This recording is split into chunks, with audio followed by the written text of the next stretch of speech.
Alors, elle a d'autant plus bien lu qu'elle nous a montré que les jeunes, tout jeunes qui sont, savent documenter les temps que nous vivons. Et le travail qu'ils ont fait, c'est la documentation pour les âges futurs. On va savoir maintenant, à travers quelques prises de parole, comment, dans quel contexte est arrivée l'envie d'écrire. Ils vont décrire, deux d'entre eux, le contexte, et puis le plus petit parmi eux, qui prendra la parole en dernier lieu, the last but not the least, le dernier mais non le moindre, eh bien, il nous dira que c'est son expérience d'auteur. Je commence par Kendi Bono, qui est au lycée en terminale A. Kendi qui a écrit « Je ne voulais pas être confiné ». Est-ce qu'on peut applaudir Kendi, s'il vous plaît? Alors, on va se tutoyer, parce que bon, moi je ne sais pas tutoyer, vous voyez un ado. Parle-nous du contexte d'écriture. C'était quoi l'élément déclencheur? Merci. Alors, bonjour à toutes et à tous. Je tiens tout d'abord à vous remercier, chers parents, chers professeurs, chers camarades et autres, de participer à cette cérémonie qui n'est pas habituelle au lycée Fustel de Collonges. Alors, je m'appelle Kendi Bono et je suis élève en terminale A. C'est un honneur pour moi de prendre la parole aujourd'hui. C'est tout nouveau pour moi. De savoir enfin, pour la première fois, la reconnaissance littéraire. Je ne suis pas un écrivain, mais j'aime écrire. Et justement, parler de mon implication dans ce projet d'écriture inédit m'apporte une grande satisfaction. Et je pense que beaucoup d'auteurs de par le monde ressentent la même chose lorsqu'un de leurs écrits est reconnu, par exemple. Concernant le projet écrit bref sur le confinement date de l'année dernière. Il est important de rappeler le contexte. Le coronavirus, que vous connaissez tous ici, a surgi dans nos vies et s'est immiscé dans notre quotidien en le perturbant. Et durant cette période, l'école a fermé. Nous sommes donc restés chez nous, confinés. L'année scolaire s'est terminée plus tôt que prévu. C'était lorsque j'étais en seconde. L'année scolaire suivante, la situation a été moins alarmante. Le projet écrit bref sur le confinement nous a été dévoilé personnellement par notre professeur de français à l'époque, Madame Lazou, que vous avez vu sur les images qui ont été affichées. Comme je l'ai dit, j'aime écrire.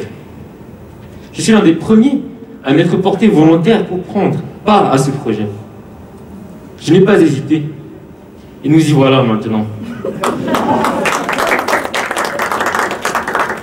Comme je l'ai dit, traduire mes émotions, mon ressenti, à travers des textes est chose assez simple. D'ailleurs, cela ne m'a pas pris plus de 2 heures pour écrire mon texte. La reprise des cours m'a permis de comparer ma vie de confiné et ma vie d'après. Évidemment, cela m'a bien aidé pour construire mon histoire. Je tiens donc à remercier l'école. Concernant mon histoire, elle est inspirée directement de ma vie, de ce que j'ai réellement vécu. Rien n'est inventé. Un professeur de lettres, comme je l'ai mentionné, nous avait donné certaines directives pour écrire nos histoires. À cette époque, nous étudions le recueil Les Fleurs du Mal de Charles Baudelaire.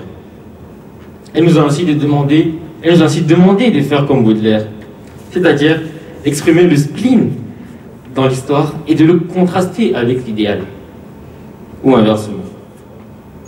Rappelons que le spleen est un terme à multisens, pouvant symboliser la révolte, la peur, l'angoisse, la tristesse ou la mort. L'idéal baudelairien, c'est ce qui fait renaître l'auteur, c'est l'utopie. Elle nous a laissé travailler en toute autonomie. C'est à nous de donner naissance à nos histoires. Nous avions juste une date limite pour rendre nos écrits. Et par la suite, certains ont été sélectionnés pour être publiés. dans le livre. Au départ, je considérais cela comme un devoir parmi tant d'autres. Je ne me représentais pas cette belle issue. À la sortie du livre, je me rappelle, mon père avait acheté un exemplaire et il l'avait ramené à la maison. Ma mère avait lu mon texte et m'avait félicité. À vrai dire, je ne voyais pas l'or dans mon texte. Pour moi, c'était un texte normal, ordinaire, comme les autres. Évidemment, ma mère étant ma mère, son jugement ne pouvait qu'être orienté. Mais lorsque Madame Abouga nous a personnellement félicités, j'ai compris que ce texte avait une grande valeur. Je prends donc part à cette cérémonie de dédicace avec fierté. Nous avons fait du beau travail. Il est nécessaire de le célébrer.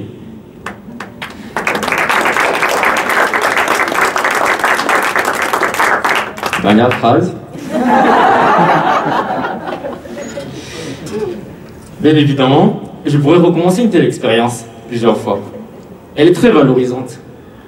La confiance en soi est la première clé du succès. Merci à vous.